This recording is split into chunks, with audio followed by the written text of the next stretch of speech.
Friday morning, everyone. Today marks semifinal Friday for state boys basketball. But how did we get here? Darren Winberg looks back on yesterday's early games in Lincoln.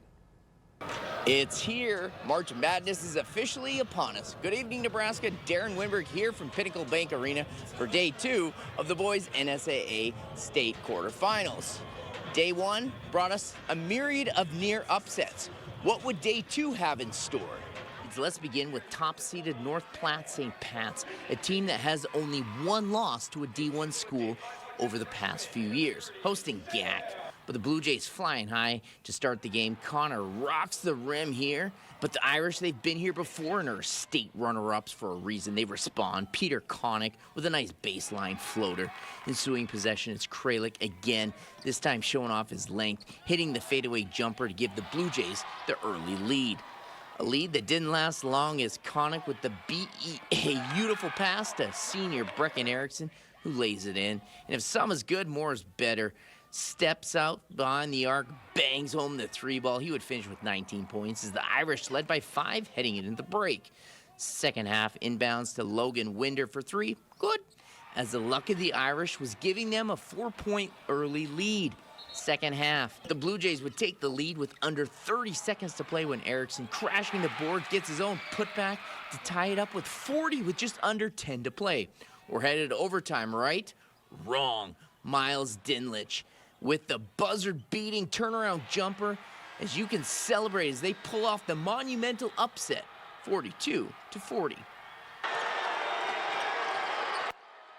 And they'll face the winner of the 4-5 matchup. Dundy County Stratton returning to state and looking for a deep run, taking on that man, Husker football commit Carter Nelson. Early on, Nelson down low, and check out this no-look pass to Logan Schrodel to give the Bulldogs the early lead. But Lane Bybee buries the 3-ball from the corner. The Tigers, they would retake the lead after 1. Second quarter, check out Air Nelson, hanging, hitting, reverse lane for 2. What a play there. Bulldogs now on a 7-1 run, led by that man, Trey Appelt, who lays it in for 2 of his game-high 21 points. And right before the half, Jackson Kirchhoff drives baseline. He gets the Tigers within 4. Second half, the closer, Nelson, throwing it down with the two-handed flush to give the fans in attendance what they wanted. Bulldogs leading by 6, and check out another no-look dime by Nelson to Morgan Kinney. Bulldogs, they're ready to celebrate, but the Tigers say not so fast. Kirchhoff continued fighting, getting his own miss, laying it in for his team-high 19 points. 4-point game when the exclamation point. But who else? Yeah, Carter Nelson. He's a bad man. Throwing it down as the Bulldogs are moving on with his 62-55 dub. You know, every boy out there was giving everything. You know, we've got several leading scorers, and they all kind of shined at moments. And then we had guys that played really good defense and rebound. They've learned their roles this year, and they really played it well. Let's move on over to the Bob, where let's call a spade a spade. C1, the toughest class around. 7-seeded Donovan Trumbull getting a tough draw, taking on 2-time defending state champions Ashland Greenwood and Concordia commit Dane Jacobson. Second half, Cardinals down by as many as 12, but they're fighting back. Sophomore Parker Volk drains the 18-footer to cut the lead to 8. Jacobson says that's too close as he takes 2 dribbles, stops, pops, swishes the jumper from baseline. Cardinals respond, though. They're doing all they can. Senior Jaden Williams to the rack. Give him the bucket and the foul. But the Blue Jays had an answer, and that answer was this man, Jacobson, for 3. Good, as he would finish with a game-high 24 points as Ashland Greenwood's three-peat is still alive with the 48-35 win. And they'll face the winner of this game, 4-5, Ogalala taking on Wahoo. Warriors starting things out on defense. Dylan Simon with the pickpocket. He takes this one coast to coast to give Wahoo the early lead. And a steady attack from there. Simons, again, right-handed scoop. And Wahoo leads 23-11 heading into the half. Second half, though, Ogalala, they came out like gangbusters in the third. Caleb Castillo for a triple. Good. Few trips down later, it's Jackson Rezak with another 3-ball from the corner. All of a sudden, it's just a 2-point game.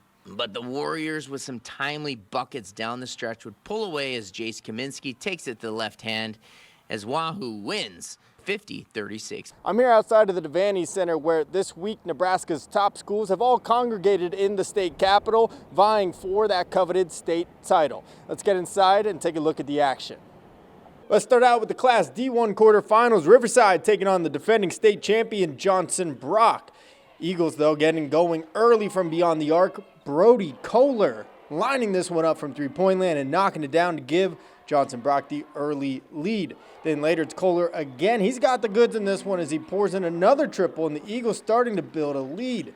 Not so fast, though. Here come the Chargers. Carter Keene getting this one in the corner, and he's nothing but nylon. Riverside getting back into this one. And then later, it's Larry Dessner from the top of the arc. Kaboom! Part of a huge run to get the Chargers within two and looking for a bracket buster. But the Eagles just too much on this night. They get this one around to Camden Dallinghouse, who hits the three ball as JohnsonBrock starting to pull away. And then it's Kohler again taking the baseline. The right-handed finish off the glass as JohnsonBrock takes this one over Riverside, a final of 54-34. Let's stick with the D1 action. 3-seed Ansley Litchfield taking on Plainview in this one. Out of the gate, it's the Spartans getting things going. The nice feed down low to Ryan Bailey, who fights the contact and does the rest. Spartans up 4. Then later, it's his brother, Luke Bailey, this time taking it to the hole. He gets the hoop and the harm and would complete the and-one opportunity to give the Spartans a 7-point lead. But the Pirates can do play two. Here's Spencer Hilly putting his back to the basket and laying it in. And then later, it's a nice kick out to a wide-open Cohen Lingenfelter, who knocks down the triple from the top of the arc. Plainview cutting in, but Spartans 18-16 lead at the half. Third quarter, though, is where the Pirates left their mark. They get this one to Harrison Thor, who pops the mid-range jumper, and the Pirates take a 3-point lead. Spartans trying to keep their season alive as they get another triple from downtown to get this one within 2, but in the end, the Pirates on fire in the second half. They find the wide-open Carter Lingenfelter. He hits the three-pointer as the clock runs down. It's Plainview taking this one. They defeat Ansley Litchfield by a final score of 47-43. And for all the latest scores and updates on state championship basketball this week, be sure to visit our website at nebraska.tv. Reporting from the Devaney Center in Lincoln, Matt Frieda.